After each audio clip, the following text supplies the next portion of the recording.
Hi, I'm Mark with Fluke Networks, and I'd like to show you the Fluke fiber media converter that works with any LinkIQ to allow you to connect directly to a fiber optic network, either at 1 gig or at 10 gig.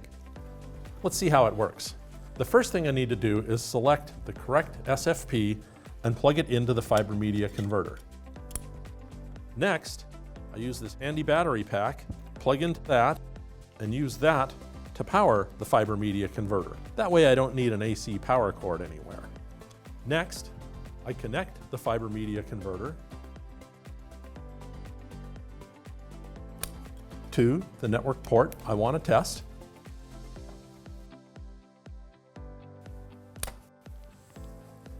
And if I did it right, you should see the lights come on the front here.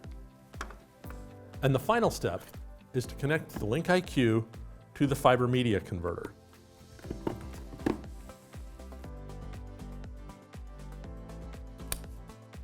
Now we're ready to test.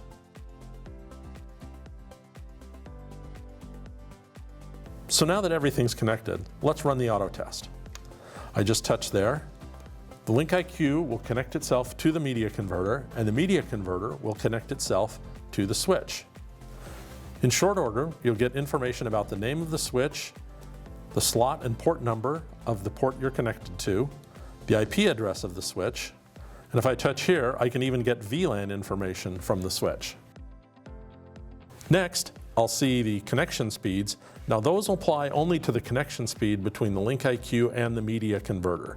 They don't apply to the fiber optic connection speeds. Finally, I'll see the ping result down here, and you can see we were successful. We were able to ping an address.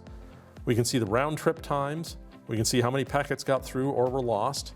We can see that we did get an IP address, and you can see it right here, that information from the DHCP server, and that there are DNS and gateway servers that were also offered by the DHCP server.